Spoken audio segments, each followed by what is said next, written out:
Imagine करो दोस्तों, आप सिंगापुर की सड़कों पर चल रहे हो, गलती से आपके हाथ से रबर बैंड रोड पर गिर जाती है। आपको क्या लगता है, क्या ही फर्क पड़ेगा? लेकिन अचानक से एक ऑफिसर आता है, आपके हाथ में एक चालान थमा देता है। आपसे फाइन पड़ता है $300, यानी इंडियन रुपीस में देखें तो लगभग 25,000 रुपए होते हैं, सिर्फ 2 रबर बैंड फेंकने पर। हाँ, ये कोई मजाक नहीं है, यह एक एक्चुअल रियल लाइफ घटना है। यह एक 24 साल के युवक के साथ हुई। जब इसकी फोटो फेसबुक पर वायरल हुई तब लोग हैरान रह गए। सिंगापुर की नेशनल एनवायरनमेंट एजेंसी इतनी छोटी सी बात पर इतना बड़ा चार्ज करती है। हमारे देश में आइए, ये है रेड पोर्ट के पास स्टेशन, जहाँ पर लोग खुली दीवारों पर टॉयलेट कर रहे हैं। लेकिन सच्चाई ये है, हमारे लिए इतनी हैरानी की बात नहीं है, ये हमारे लिए नॉर्मल है। लेकिन क्यों?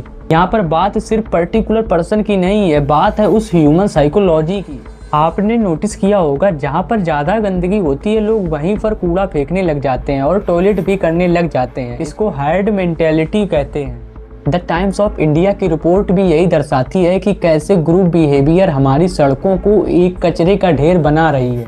आज की इस वीडियो में कचरे के पहाड़ के पीछे की साइकोलॉजी और इसके इम्पैक्ट और इसका सलूशन क्या है, इसको हम डीपली एनालाइज करेंगे। हम इस प्रॉब्लम को 3 कैटेगरी में डिवाइड करेंगे। पहला है एटीट्यूड, दूसरा है नॉलेज, तीसरी है हैबिट। सबसे बड़ी प्रॉब्लम है हमारी सोच का। इंडिया में कचरा फेंकने वाले लोगों का एटीट्यूड बड़ा केयरलेस होता है। हम सड़क पर चिप्स का पैकेट ये सोचकर फेंक देते हैं कि अरे म्युनिसिपल आएगा ना इसको साफ करने, या फिर हम सोचते हैं कि इसको रैक विकट्स कलेक्ट कर लेंगे, इससे तो उसकी रोजी रोटी चलती है। बताओ, हमने कचरा फैलाने को भी एक फेवर समझ लिया है। ये एंटाइटलमेंट की फीलिंग बहुत डेंजरस है। दूसरी बात आती है लैक ऑफ नॉलेज और आलस की। हमारे अंदर एक अजीब टाइप की हिपोक्रेसी है।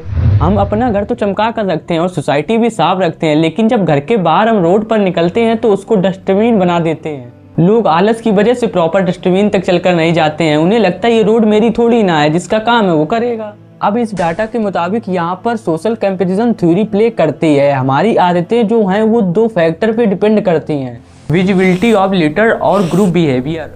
अगर किसी जगह पर पहले से कचरा फैला हुआ है तो हमारा दिमाग सिग्नल देता है कि यहाँ पर तुम कूड़ा फेंक सकते हो। अगर वही जगह बिल्कुल साफ है तो एक नॉर्मल इंसान 10 बार सोचेगा उसे फेंकने से। अगर आप बाकी लोगों को कूड़ा फेंकते देखते हैं तो आपके लिए वो एक्ट नॉर्मल बन जाता है। आप खुद को उनसे कंपैरिजन करने लग जाते हैं, जब वो कर रहा है तो मैं क्यों डस्टबिन ढूंढूं। अब सवाल उठा है, इसकी जिम्मेदारी किसकी है, पब्लिक की या सरकार की? आम इंसान की सोच ये है, मैं टैक्स देता हूँ, सरकार और एडमिनिस्ट्रेशन का काम है सफाई रखना, पर हम बेसिक सिविक सेंस भूल जाते हैं। छोटा सा डाटा पॉइंट सुनिए, आपके होश उड़ जाएंगे। द इंडियन एक्सप्रेस के रिपोर्ट के मुताबिक 2025 के पहले ही 3 महीने में ईस्टर्न रेलवे स्टेशन पर थूकने से 32 लाख का फाइन पड़ा। इनमें से 31,500 लोगों से पेनल्टी पड़ी। सोचिए, सिर्फ एक रेलवे जोन में 31,500 लोग इधर उधर थूक रहे हैं। ये दिखाता है कि ये प्रॉब्लम कितनी डीप रूटेड है।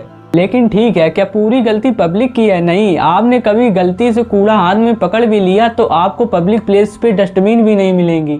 अगर इंफ्रास्ट्रक्चर प्रॉपरली प्लेस नहीं होगा तो लोग मजबूरन कूड़ा फैलाएंगे। और दूसरा रीजन आता है लैक ऑफ स्ट्रिक्ट पेनल्टीज। जैसा मैंने स्टार्ट में सिंगापुर का एग्जांपल दिया, वहाँ डर है। इंडिया में फाइन लगता नहीं, अगर लगता भी है तो लोग 50 या 100 रुपए देकर निकल जाते हैं। जब तक एडमिनिस्ट्रेशन फाइन्स को स्ट्रिक्टली इम्प्लीमेंट नहीं करेगा तब तक लोग एनफोर्समेंट को लाइटली लेंगे। अब आप सोचेंगे ठीक है, थोड़ा कचरा ही तो है, थोड़ी सी बदबू आती है, लेकिन नहीं, इसका इम्पैक्ट कोई स्टेटिक नहीं है, ये लिटरली आपको मार सकता है। हमारा solid waste low lying areas में खुले में फेंक दिया जाता है और उसे म्युनिसिपल एजेंसीज प्रॉपर्ली मैनेज नहीं कर पाती। इससे होता क्या है, बारिश का पानी कचरे में मिल जाता है, जिससे वो टॉक्सिक लिक्विड बनाता है, जिसे लीचेट कहते हैं। हमारा solid waste low lying areas में खुले में फेंक दिया जाता है और म्युनिसिपल एजेंसीज प्रॉपर्ली मैनेज नहीं कर पाती हैं। ये हमारे ग्राउंड वाटर और सरफेस वाटर को दूषित कर देता है। जिस पानी को हम फिल्टर करके पीते हैं वो ऑलरेडी पोल्यूटेड होता है, और जगह जब भर जाती है तो उस कचरे को जला दिया जाता है। WHO और EPA का डाटा साफ साफ कहता है कि जो इससे निकलने वाली गैसेस होती हैं वो बहुत ज़्यादा डेंजरस होती हैं।